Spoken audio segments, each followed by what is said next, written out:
Hey there, Saber enthusiasts and Star Wars fans.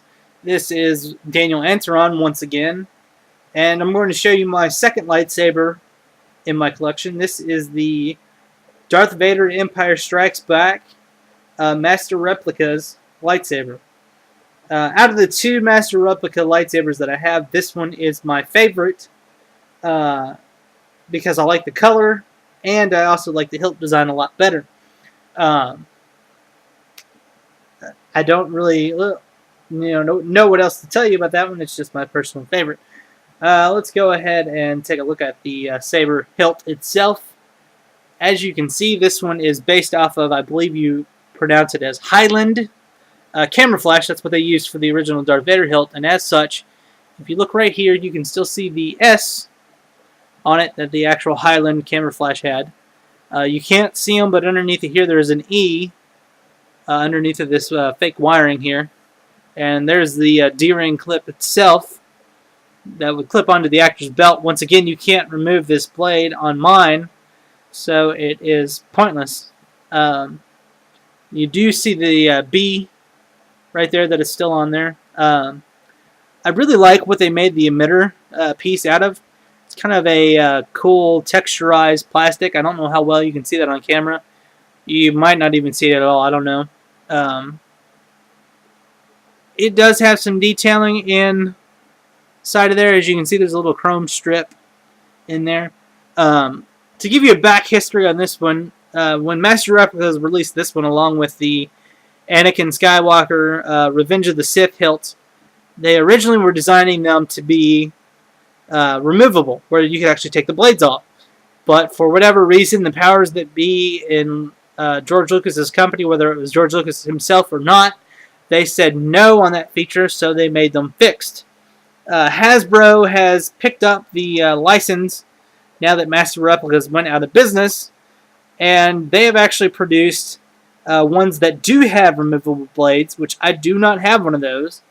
I might get one eventually, maybe, probably won't, since I already have this one. I can just convert it into a Luxion style saber and keep it that way, but I don't know yet. I haven't decided.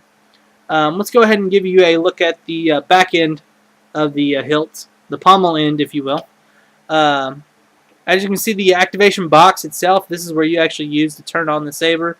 Has the cool looking bubble strip on it, and you have the rubber gripping as well on there. We'll go ahead and give you a spin so you can see it.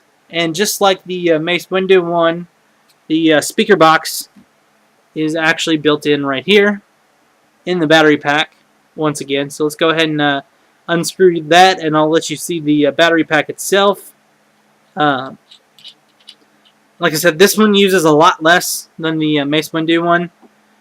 This one only uses 3 AA batteries in it. And there's the speaker on the end here. And it's the same as how the other one is. You just line it up with the little triangle that's in the back. You can't really see it very well, but it's in there. And it slides right into place, and then you just screw the pommel end piece back on, and you're good to go. I didn't explain it in the Mace Windu video, but see, the reason why Master Replica lightsabers to me aren't as cool as sabers like Ultra Sabers, I believe it's 64 LEDs. What they do is they take 64 LEDs. I'm going to go ahead and say that it could be wrong. I don't know for sure the precise amount. But what they do is they take the LEDs and they run them up the entire length of the blade. Now this gives that really cool looking scroll effect with the lights, where it scrolls up and scrolls down, so it looks like it's, you know, a real lightsaber. The problem with that is, since there's actually electronics in this blade, if I were to hit it too hard, it can actually damage those circuits and that are running to the LEDs, and actually will cause dim spots. I've seen it in some pictures so bad where a section like this big will be just completely dim, and the parts above it and then the parts below it will be lit up from where people have battled with it. So you really can't fight with these. You can do like light sword play, but you can't really like actually full on combat fight with them, which kind of stinks, but what can you do? You know, this is the way Master Replicas wants them done, and the way that they're still being made now. Like I said, I prefer the Ultra Saber blades and the way those style do, because you do not risk damaging the electronics. But let's go ahead and fire it up, and I'll let you hear some of the sounds and everything, and then we'll turn the lights out so you can actually get a better look at the coloring. Let's go ahead and activate it now. That was the activation sound, of course, and you can't really see it very well. It kind of almost looks pink right here, but in the dark, it is a very nice deep crimson color. Let's see if we can get it. Yeah, that is close to the actual color. Very, very close. What's on the ends, not in the very center, but on the ends. Let's go ahead and let you hear the sound box, or the soundboard, rather. As you can hear, it has a very deep, kind of sinister Darth Vader sound. They actually took these sounds directly from the Empire Strikes Back. So every sound that you hear on this saber is actually from the movie. So that is actually how Darth Vader sounded in the movie as far as his lightsaber is concerned. Let's go ahead and let you hear some of the swing sounds.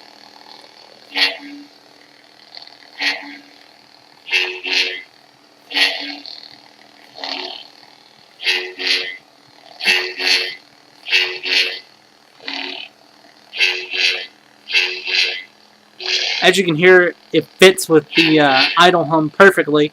They sound very nice and sinister, and let's go ahead and hear the clash sounds too. Let me see if I can't get it going good for you.